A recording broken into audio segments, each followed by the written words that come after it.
Jadi pas aku SMP kok ketemunya sama teman SD lagi. Sekedar karya itu aja, terus setelahnya nggak sekaya aku gitu. Walaupun kadang aku ngeklaim kayak apa ya, efeknya itu ini tuh kayak awan tahu, kamu bisa ngelihat.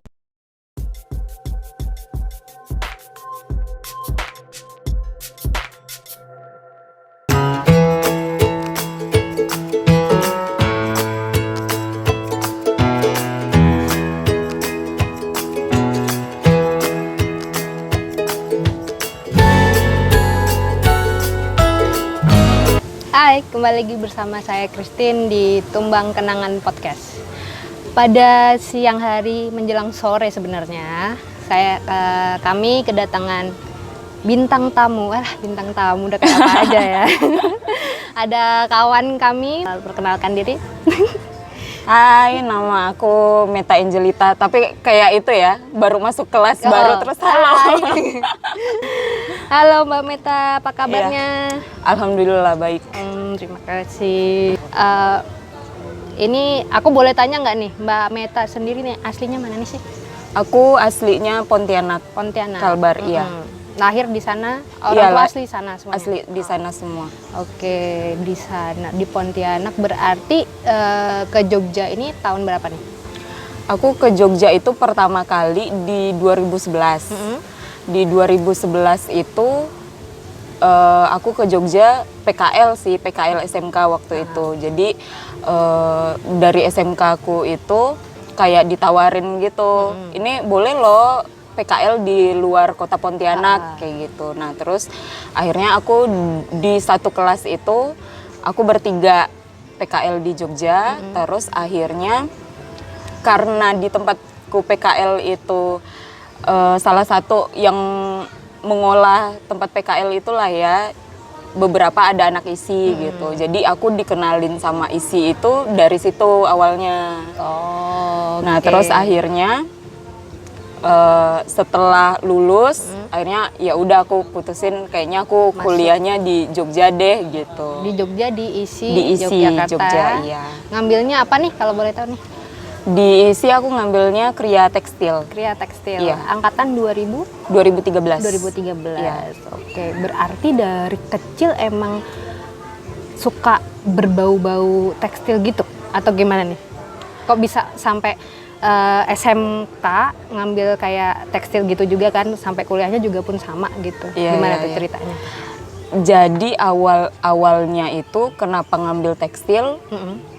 Sebenarnya sih kalau di keluargaku tuh nggak ada darah seninya sama sekali. Basicnya gitu. Nggak ada. Okay. Tapi adiknya ibuku itu dia kayak suka bikin kayak kerajinan tangan gitu loh. Tapi itu kayak buat ya kayak merchandise biasa lah gitu, kayak pesanan atau apa kayak gitu. Tapi itu tuh nggak jadi patokanku juga gitu. Terus akhirnya masuk SMK itu. Ya, kenapa bisa masuk SMK apa jurusannya? Tekstil juga ya. SMK tekstil gitu. Ya, jadi masuk SMK tekstil itu karena waktu aku SD dan SMP itu, jadi SMP sama SD ku tuh kayak satu lingkungan gitu. Satu lingkungan, jadi pas aku SMP kok ketemunya sama teman SD lagi gitu, nggak ada. Ya walaupun ada beberapa temen yang baru, tapi aku dalam satu kelas tuh teman-temanku SD lagi gitu loh. Ketemu teman-teman lama itu tuh lagi. Iya, gitu iya, maksudnya teman dari kecil gitu. Terus akhirnya pas lulus SMP, aku kayak berpikiran kayaknya aku mau suasana yang beda deh kayaknya, nggak pengen ketemu sama teman-teman itu lagi gitu. Terus akhirnya ya udah cari-cari sekolah mana gitu. Terus akhirnya aku nemu SMK Kria itu sih. Tapi awalnya aku masuk SMK Kria itu juga karena kakakku juga di SMK. Tapi ngambil apa dia? Kakak? Keramik ya. Jadi dia juga di SMK, terus dia kayak nyaranin ya udah kalau mau cari teman baru sekolah di SMK aja gitu. Jadi kan waktu itu tuh mikirin kayak efektifnya aja sih, kayak aku bisa boncengan ke sekolah sama kakak aku gitu. Terus akhirnya ya udah masuk SMK. karena kakakku udah keramik, aku mikirnya ya udahlah aku ngambil tekstil aja gitu. Jadi kita berdua tuh punya keahlian yang berbeda, iya. Nggak pengen yang sama nih Nggak ya. pengen yang sama, iya. Jadi itu alasannya kenapa Mbak Meta mengambil kria pada akhirnya. Iya. Oke, karena tidak ingin berkumpul bersama orang-orang itu aja. Iya, Oh, betul. aduh, Sagittarius memang pengen mengeksplor semuanya ya nggak Explore, sih? iya, iya. Tapi karena apa ya, dari tekstil tuh kayak aku ngerasa lebih banyak apa ya, maksudnya di lingkungan keluarga tuh kayak aku lebih banyak bantu gitu loh, kayak buat apa, bisa bikinin sarung bantal nggak? Oke, bisa gitu, Oke. kayak gitu-gitu. Jadi tuh kayak senengnya apa yang didapat di SMK bisa aku terapin buat di rumah gitu. Jadi kayak ngebantuin ibuku, ini bisa jahitin ini nggak? Bisa, kayak gitu-gitu. Nggak kepikiran yang wah lebih tinggi, tapi yang kecil-kecil Iya, iya. lebih suka ya, maksudnya Iya. kayak yang perintil-perintilan gitu lebih Nah, kayak itu dia. oh jadi begini, oke. Terus habis itu habis kelar dari Ponti itu langsung ke Jogja langsung. Jogja, iya. Di Jogja dari 2013 sampai sekarang ya. Sampai sekarang, iya. Betah ya di Jogja ya. Ya, betah banget. Makanya nggak pulang. Jogja itu ngangenin ya sebenarnya. Iya, Oke, ini apa namanya? Kenapa diisi malah nggak pingin jurusan yang lain gitu? Tetap di kria aja gitu. Kan ada nih Iya. biasanya dari SMKI itu tadinya teater, terus tiba-tiba ngambil tari atau tari terus ngambil teater gitu. Iya, Kalau iya. Mbak Meta gimana? Simpelnya itu, aku tipe orang yang nggak mau ribet gitu loh. Pengen belajar sesuatu yang baru, tapi aku ngerasa kayak apa yang aku dapat di SMK tuh aku belum explore terlalu lebih gitu. Itu alasan utamanya. Tapi setelah itu ternyata ada teknis yang lain lagi. Jadi tuh pas aku daftar, pokoknya ada trouble apa gitu, aku tuh nggak bisa jalur apa ya, jalur yang umum gitu, atau jalur bidik misi gitu, aku tuh nggak bisa. Terus akhirnya sama kampus ditawarin, Mbak kamu bisa itu aja, jalur linear aja. Waktu itu tuh masih banyak jalur kan buat masuk ke ISI. Terus aku tanya jalur linear jalur apaan gitu. Terus Udah asing katanya gitu ya. jalur linear itu jalur untuk lulusan SMK yang memang jurusannya sesuai dengan apa yang ada di ISI gitu. Nah, jadi aku SMK-nya udah tekstil, terus masuk ISI karena jalur linear juga. Terus akhirnya ya udah jurusannya tetap tekstil. Iya. Tapi berarti setelah kamu memutuskan untuk ngambil jauh dari pertemanan itu masuk ke SMK Kria itu, berarti mulai jatuh hati ke tekstil itu emang dari pas basicnya SMK gitu, atau pas perjalanan juga pas kuliah juga sampai detik ini, atau gimana kalau jatuh cintanya?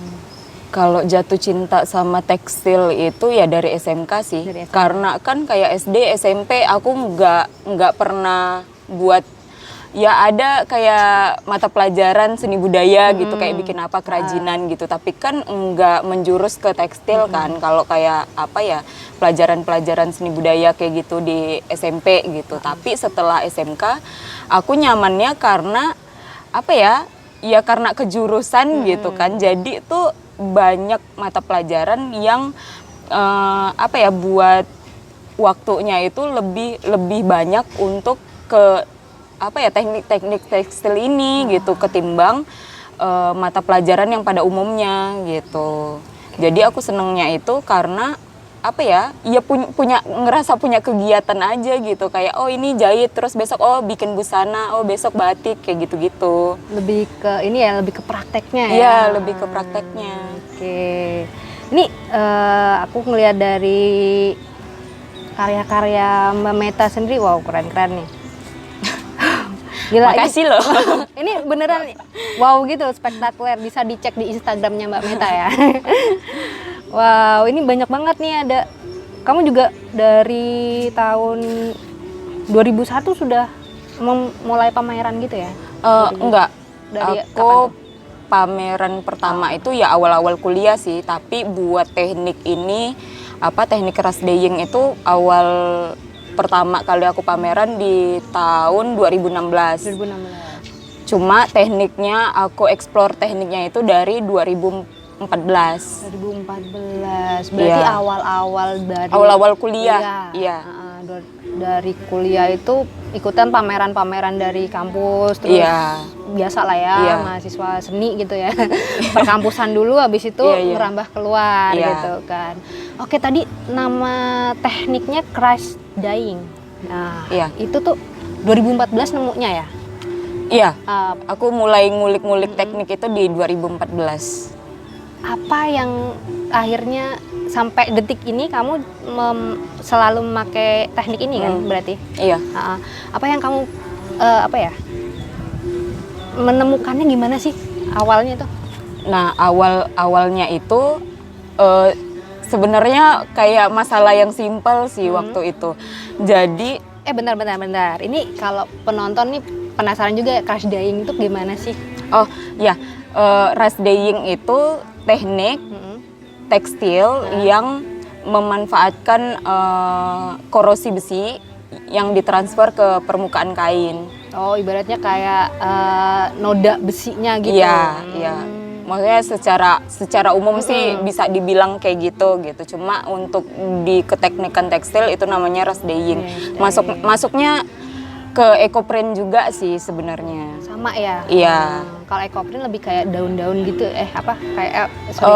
Sebenarnya kalau iya itu masuknya ekoprint juga, tapi kalau dikenal sama orang banyak kan kayak ekoprint daun bunga kayak gitu, bunga. Iya, sebenarnya tuh ekoprint itu dia kayak puncaknya gitu loh, ekoprint, terus ada bawah-bawahnya lagi teknik yang memang itu kayak proses dari alam gitu. Nah, salah satunya ras dyeing. Sebenarnya kayak dari batu juga bisa, tanah bisa, kayak gitu, lumut, kayak gitu, apapun yang proses pewarnaan dari alam itu masuknya ke ekoprint sebenarnya, kayak gitu. Oke, berarti nemunya itu 2014 itu sengaja atau nggak sengaja tuh? Sebenarnya untuk teknik ras dyeing itu aku dapatnya di SMK sih. SMK. Cuma di SMK itu secara teori aja gitu. Kita nggak praktek karena kan kayak kurikulum mata pelajarannya nggak ada praktek untuk ras dyeing, tapi buat teorinya kita dikasih semua gitu. Nah, terus aku mulai explore teknik itu, awal-awal nyoba itu karena waktu itu aku ada kayak tugas gitulah, tugas tekstil 2 apa tekstil 3 gitu di kampus. Terus aku mikirnya kayak kalau aku pakai pewarna sintetis atau pewarna alam kayak gitu yang ya pada umumnya anak-anak pakai lah di kampus gitu buat pewarnaan batik, kayaknya terlalu biasa deh gitu. Iya. Karena aku mikirnya kayak pewarnaan nggak cuma itu aja gitu, maksudnya pewarnaan sintetis atau pewarnaan alam pada umumnya gitu. Terus akhirnya aku nyoba awalnya ya ngelewatin banyak eksperimen sih, kayak gagal, terus seratnya kok rusak kayak gitu-gitu, pokoknya drama deh gitu kayak ya makanya awalnya pameran tuh akhirnya di 2016. Dari 2014 ke 16 ya, lumayan lama, tapi kan nggak setiap hari juga sih aku ngulik-ngulik gitu itu juga, karena ngebagi waktu kayak kok ini tuh aku ngerasanya kayak PR banget, kok belum selesai sih, kok belum dapat formulanya sih, kayak gitu-gitu. Terus akhirnya di 2016 aku ngerasa udah oke, tekniknya aku udah nemuin formulanya gitu, gimana serat kainnya bisa kuat gitu, terus pH airnya sesuai gitu. Ya akhirnya aku pameran di 2016 itu. Ya. Itu 2016 pamerannya masih ingat nggak di mana tuh? Pamerannya waktu itu di TBY. Di TBY itu pameran Kriya Award waktu itu. Iya. Berarti akhirnya kamu menemukan itu sebagai buat ibaratnya kayak kuncianmu gitu kan, ini karyaku kayak gini nih, jadi menonjolkan karyamu dan seperti itu. Berarti banyak nggak sih yang maksudnya kayak akhirnya ada yang ngikut-ngikutin kayak gitu? Yang ngikutin sih sebenarnya banyak yang udah ada memulai, maksudnya memulai buat nyoba-nyoba teknik ras dyeing gitu.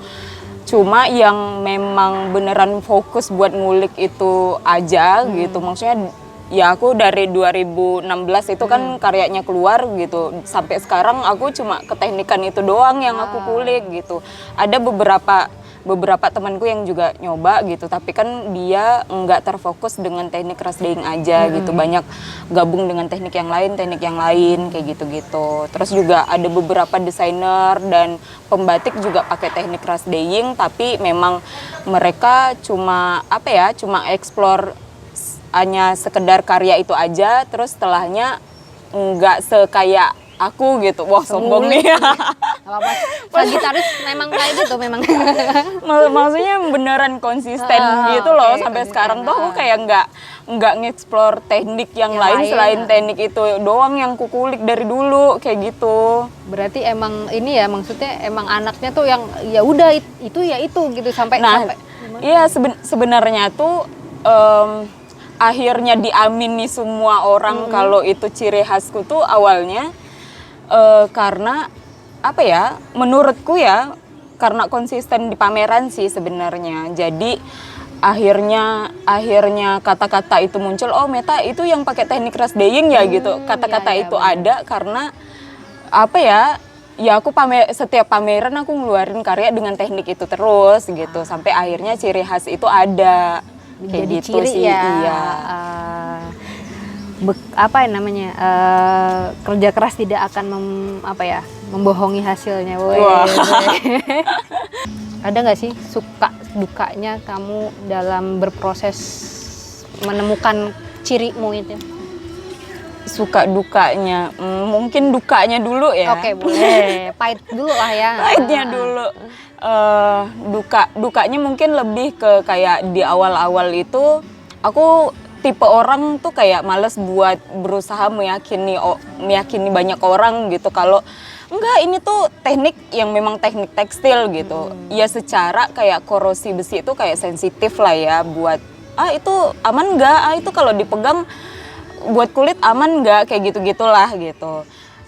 Tapi aku kayak ngerasa kalau misalkan oh ya udah aku konsisten aja sama ini gitu. Yang pada akhirnya pun kayak dari isu yang aku angkat akhirnya meyakini banyak orang, oh ternyata itu udah dinetralin loh kainnya gitu. Itu cuma efeknya aja gitu. Itu nggak ngebahayain kayak gitu-gitu. Ya itu sih, jadi ada beberapa orang yang kayak sentimental kayak pas ngeliat, apalagi dulu itu aku coba buat nyoba-nyoba lah gitu, ini bisa nggak ya dipakai baju gitu, bikin baju gitu. Ya banyak orang awam lah ya ngeliat gitu itu ya. Kayak itu beneran dari karat gitu, itu aman nggak sih ya, kayak gitu sih. Edukasinya kurang kali ke mereka. Iya, karena juga belum banyak sih kalau di Indonesia buat ngulik teknik ini secara tuh ya beda gitu. Maksudnya dari materialnya untuk bikin pewarnanya aja itu udah sensitif banget gitu. Nah, itu dukanya. Kalau sukanya itu nggak tahu ya, aku ngerasanya aku mau bilang healing tapi kayak terlalu indie gitu. Apa-apa, emang kita anak indie kok.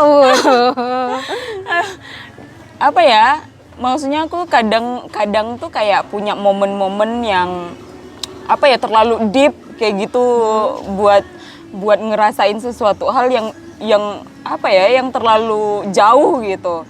Tapi dengan aku berproses di ras dyeing itu kayak aku ngerasa ada sesuatu yang aku oke aja gitu. Maksudnya aku baik-baik aja, itu karena tekniknya memang lama prosesnya, tapi kayak selama penantian itu nunggu aku sampai buka hasilnya, kayak aku ngerasa aku dapat gift gitu loh. Karena tuh kayak efeknya tuh nggak terduga gitu. Dan menurutku sesuatu hal yang nggak terbatas gitu. Dan aku tuh, nah itu alasan juga kenapa aku terus-terusan ngulik itu karena tuh kayak ada yang bikin aku penasaran terus-terusan gitu loh. Kalau aku transfer efeknya dengan besinya model kayak gini, terus dengan lipatan kayak gini atau gulungan kayak gini, hasilnya kayak gimana ya gitu, efeknya kayak gitu. Nah itu akhirnya setelah buka kainnya, maksudnya prosesnya udah selesai, terus aku buka kainnya, oh ternyata efeknya kayak gini. Nah itu tuh kayak something gitu ya. yang wah ternyata kayak gini ya, kayak gitu. Jadi tuh apa ya, ada sesuatu rasa puas yang aku oh iya oke, ini aku bakalan lanjut terus sih kayak gitu. Berarti emang dari teknik kamu ini sesuatu itu nggak mati cuma sampai situ aja, berarti itu akan bertumbuh dan bertumbuh terus gitu. Makanya kamu selalu apa ya, ibaratnya tuh kayak orang lapar terus gitu kan, ibaratnya wes lapar mata. Oke. Wow, dalam juga ya dalam proses pencarian seorang Meta Angelita dalam class dayingnya ini, wes. Itu berarti kamu TA ininya apa? Kamu TA atau TA? TA-nya tentang ini juga? TA-nya ya sama. Angkat ini juga. Iya, awalnya drama banget sih. Kenapa aku tuh TA kalau itu. boleh tahu tuh dramanya kenapa? Jadi tuh? itu apa ya? Itu sesuatu teknik yang jarang banget dipakai di kampus, hampir nggak ada bahkan gitu. Terus waktu itu tuh kayak aku kayak ngotot banget, pokoknya aku pakai teknik ini buat TA gitu. Karena tuh aku ngerasa kayak aku bukannya legalitas ya, tapi kayak aku ngerasanya ini tuh udah terakhir gitu, dan aku kayak harus pengen aja gitu ngasih ini buat TA aku gitu. Maksudnya di tugas akhir tuh pokoknya teknik ini gitu. Terus akhirnya aku ngajuin proposal gitu. Awalnya tuh nggak diterima gitu sama beberapa dosen yang diisi karena keteknikannya belum kuat nih, harus ada apa ya, setidaknya ada teknik batiknya atau ya sesuatu kekeriaan tekstil yang apa ya, mata kuliah di kampus deh gitu, kurikulumnya gitu. Setidaknya karyaku tuh ada menyangkutnya di selama mata kuliah itu ada gitu. Terus akhirnya sempat ditolak. Terus pokoknya tuh aku seminar terakhir, aku yang kayak ngotot banget, pokoknya aku harus apa, TA aku dengan teknik ini gitu. Terus juga kendalanya waktu itu aku ngambilnya, biasanya teman-temanku yang lain juga TA-nya tekstil itu lebih ke fashion, terus panel gitu-gitu kan, kain panjang. Nah aku itu ngambilnya juga apa ya, waktu itu tuh cuma aku doang yang pameran TA-nya tekstil tapi instalasi. Jadi aku ngambilnya instalasi, ya agak ngotot sih. Menarik. Terus akhirnya pokoknya panjang lah itu prosesnya. Terus akhirnya di ACC pun akhirnya aku dapatnya dosen pembimbing itu dosen kayu dong. Kenapa aku bisa jadi dosen tekstil? Kenapa bisa jadi dosen kayu yang jadi ini? Nah itu aku juga nggak ngerti. Soalnya tuh aku kayak berharap waktu itu dosen pembimbing pertama aku itu yang maksudnya yang apa ya, kayak ngasih masukan apa segala macem buat prosesnya itu dosen tekstil awalnya gitu. Karena aku kayak lebih bisa sharing kan, karena itu tekniknya belum banyak dipakai sama orang. Aku juga buat TA gitu. Kalau pembimbingku dosen tekstil kan aku bisa lebih banyak ngobrol gitu, ini gimana gitu. Terus akhirnya, tapi aku bersyukur juga sih dapat dosen pembimbing dari jurusan kayu pun nggak mengurangin hal itu ternyata gitu, malah bisa melengkapi di apa ya, bentuk instalasiku gitu. Bukan ke tekniknya tapi ke bentuk visualnya, itu dia. Akhirnya saling melengkapi kan akhirnya. Padahal tuh dosen niatnya mampus gitu kan. Ternyata wah, keren. Wah. Berarti instalasi, wow, nggak bisa dibayangin sih. Biasanya Kria emang kayak lebih ke fashion show kan. Apalagi apa ya, materialnya tekstil gitu. Bener. Biasanya instalasi kan material yang lebih kayak kokoh, kuat gitu, pakai besi apa segala macam kayak gitu-gitu. Tapi aku kayak gimana caranya tekstil, kain tapi bisa jadi karya ya dalam bentuk instalasi kayak gitu. Gila, unik banget nih. Iya.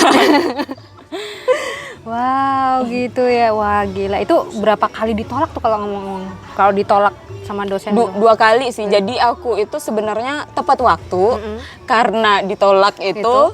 Terus akhirnya aku kayak dalam 1 semester itu kepake buat jalan-jalan doang. Karena kan ditolak. Oke. Aku tuh mata kuliah yang lain udah selesai semua, tinggal TA doang. Karena itu ditolak kayak apa ya, namanya juga masih kuliah kayak udahlah gitu. Kayak frustasinya tuh kayak gitu banget gitu, kayak udahlah enggak gitu. Terus akhirnya ya udah dalam 1 semester itu aku nggak ngapa-ngapain asli. Yang lain, teman-temanku yang lain TA semua, tapi aku udahlah aku kerja aja, udahlah aku jalan aja kayak gitu-gitu. Terus akhirnya semester depannya baru aku ngajuin lagi dengan proposal yang sama, tapi judul dan beberapa isinya aku ganti. Kayak gitu.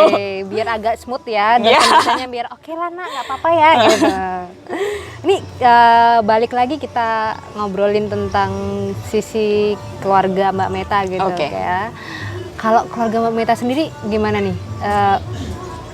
Tiba-tiba Mbak Meta yang tadinya selama tinggal kecil di Ponti, terus akhirnya Pah, aku pengen keluar dari sini, aku pengen ke Jogja dan masuk ISI, itu gimana tuh awalnya mereka? Ataukah kan mindset orang-orang tua kan di ISI gitu kan?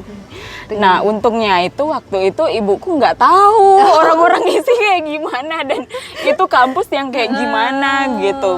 Maksudnya pas di zamanku ya, kalau sekarang ya mungkin malah justru banyak banget orang tua yang kayak menyarankan kalau itu passionmu ya udah gitu. Tapi kan pas di aku mungkin juga aku tuh terbantu kan karena PKL itu sih. Jadi meyakinkan orang tua kalau misalkan ya udah itu memang kuliah yang itu tuh bikin aku nyaman gitu. Maksudnya nggak terbebani, beda lah pasti kalau misalkan kemauan orang tua sama kemauan kita beda, terus ya udah kuliah dengan kemauan orang tua gitu. Ya buat ibuku dan bapakku sih dukung aja sih, maksudnya kayak ya udah nggak apa-apa gitu. Oke, berarti akhirnya setelah sekian lama berproses di Jogja juga Mbak Meta udah banyak ngasih hadiah juga buat orang tua gitu. Terus orang tua gimana? Wah anakku, gimana tuh? Lebih ke itu sih, mungkin karena orang tua aku kan bukan tipe orang tua yang biasa ada orang tua yang kayak terlalu terjun banyak ke dunia anaknya gitu, pengen tahu ini lingkungan anaknya kayak gimana gitu. Nah tipe orang tua aku tuh kayak apa yang aku omongin gitu, ya udah gitu, percaya aja gitu. Terus juga kayak untuk di dunia seni juga nggak begitu paham gitu, misalkan apa sih feedbacknya pameran gitu. Dan untungnya tuh orang tua aku tuh nggak pernah mempertanyakan itu gitu, kayak ngapain sih cuma di Jogja doang, balik sini kerja gitu, enggak gitu. Jadi aku kayak setiap dan aku tuh juga setiap momen tuh kayak ini aku pameran, aku fotoin, terus ini orang-orangnya gitu. Jadi tuh kayak ibuku juga kayak dapat updatean, kalau misalkan prosesku tuh kayak gini loh di Jogja gitu. Jadi tuh enggak terlalu paham dunia pameran dan kesenian, tapi dia ngerasa kalau misalkan dunia aku tuh ya baik buat aku gitu. Jadi tuh setiap ada updatean pameran, iya selamat ya kayak gitu. Walaupun cuma sekedar kayak gitu, aku ngerasa kayak udah beruntung banget yang nggak mempertanyakan kamu nggak kerja aja, kamu cuma bikin karya terus itu buat apa pameran doang kayak gitu tuh nggak pernah ada pertanyaan itu. Terselamatkan lah Anda gitu kan. Banyak yang tidak senasib dengan Anda. Dulu saya jadi curhat ini, beruntung banget. Ya, beruntung Anda gitu kan. Oke, berarti ini selama pandemi ini gimana nih? Sangat pengaruh banget nggak nih? Pengaruh lah. Pengaruhnya kalau untuk ke karya sih nggak terlalu ya. karena kan aku kayak independen. Wah, independen. Kenapa nih independen nih? Maksudnya apa ya? Aku ngelakuin sesuatu enggak karena apa ya? Adanya pandemi pun enggak merubah pola waktu dan kinerjaku ke karyaku gitu. Bedanya cuma mungkin lebih ke kerjaan sih. Oke, gimana tuh maksudnya? Karena aku selama ini maksudnya aku di karya tapi aku juga apa ya ada beberapa freelance-an lah gitu. Nah, terus juga freelance-anku ini lebih ke akunya jadi mentor batik gitu. Karena di studio tempatku kerja itu apa ya kayak diundang kayak gitu buat ngisi pelatihan ke sini gitu. Terus karena pandemi akhirnya itu berkurang. Terus kita yang di studio aja gitu garap sesuatu yang bisa dijual dan bisa ditawarkan lah gitu akhirnya. Bedanya cuma itu aja sih. Tapi tetap masih bisa apa ya berjalan lah setidaknya. Balance lah gitu. Iya. Tapi berarti di corona ini nggak terlalu berdampak banget ya? Ya nggak terlalu berdampak, cuma pasti ada lah beberapa gitu, karena kan kayak apa ya, buat misalkan di studio udah punya planning 1 tahun ke depan kita harus ngapain aja, nah itu ke stop tuh kayak jadinya bingung gitu pas apa waktu itu kayak harus ngerubah strategi lagi ini gitu. Lebih ke situnya sih, tapi iya adaptasi lagi kayak gitu. Tapi ada kan biasa kan banyak yang orang-orang lah, kita nggak ngomongin seniman aja, maksudnya kayak orang awam juga pasti kelimpungan juga kan waktu-waktu pandemi kayak gitu. Itu sempat ngerasa kayak frustasi gitu nggak sih, maksudnya kayak gila ini kenapa ini tiba-tiba ada di dunia gitu. Aku malah waktu itu tuh lebih ke kayak mikirin keluarga di rumah sih. Tapi belum sempat pulang pas itu? Belum sempat pulang.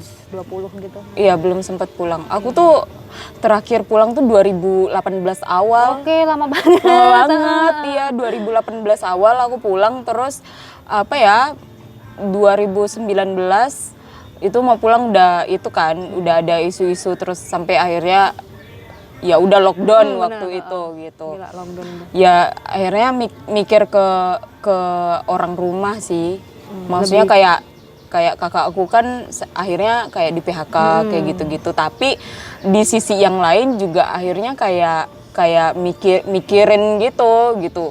Wah, ini kayak gini gimana kayak gitu-gitu. Ya tapi ya sampai akhirnya akunya kayak bisa adaptasi gitu loh, kayak penerimaannya tuh jadinya ada gitu. Oh, nggak cuma aku sendiri doang yang ngerasain ini kayak gitu. Jadinya oh ya udah. Oke, lebih legowo ya, bisa lebih menghandle perasaan sendiri gitu. Aduh, iya sih benar. Ini berarti selama hampir 2 tahun ya kita lockdown buka tutup segala macam ya, sekitar segitu. Berarti udah ada movement buat yang buat pameran lagi atau apakah gitu? Nah, waktu itu pas pandemi itu di 2021 ya.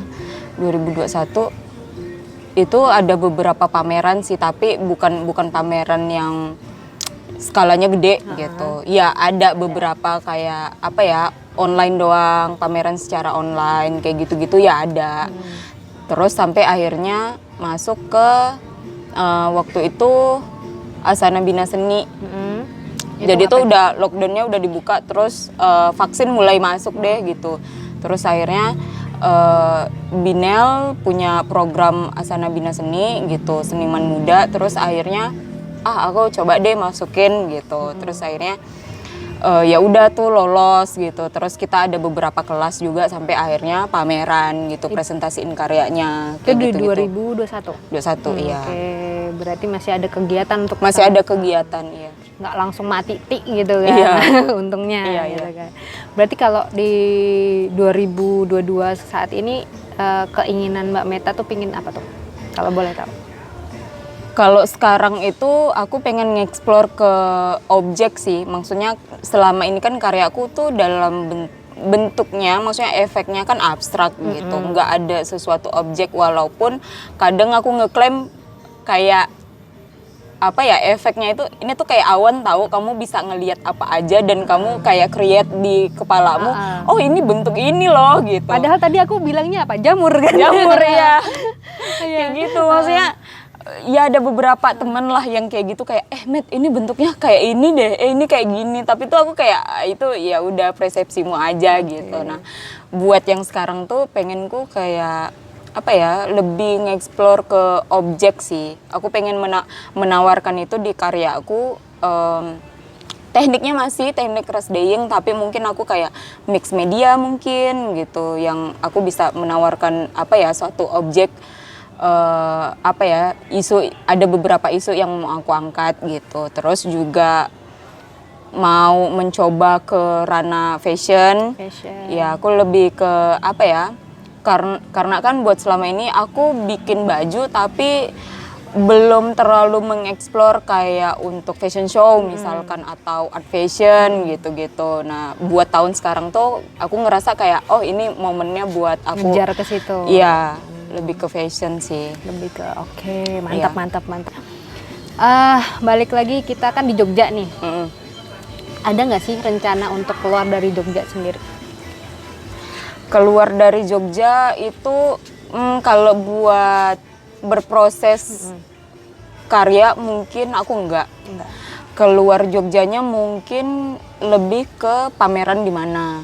Kayak gitu-gitu. Berarti dalam jangka waktu ke depan emang belum ada untuk kepikiran move kemana gitu nggak? Belum ada. Belum ada. Oke, berarti cinta banget ya di Jogja. Iya. Jogja tuh, arti Jogja tuh buat Mbak Meta sendiri kalau boleh tahu apa nih? Nggak ada terlalu filosofis buat aku, tapi kalau aku di beda daerah mungkin atmosfernya nggak sama kayak di sini. Itu aja sih.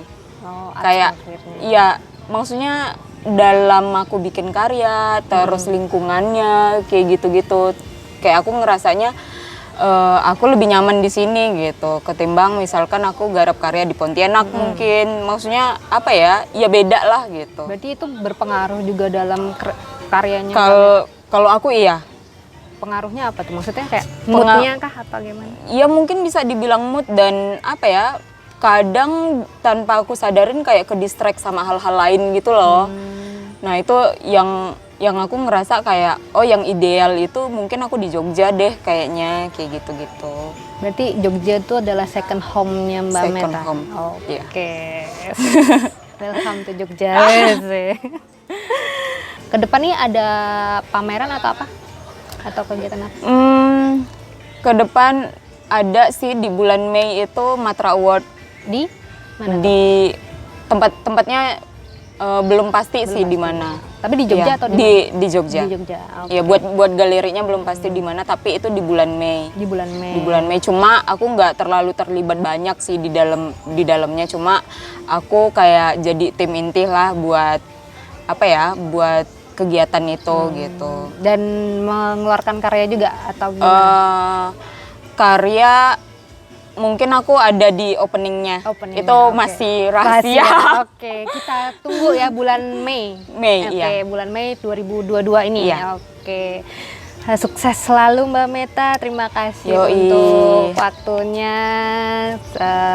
Terima kasih telah berbagi kisah bersama Tumbang Kenangan. Ya, makasih juga aku udah diundang ke sini. Ya.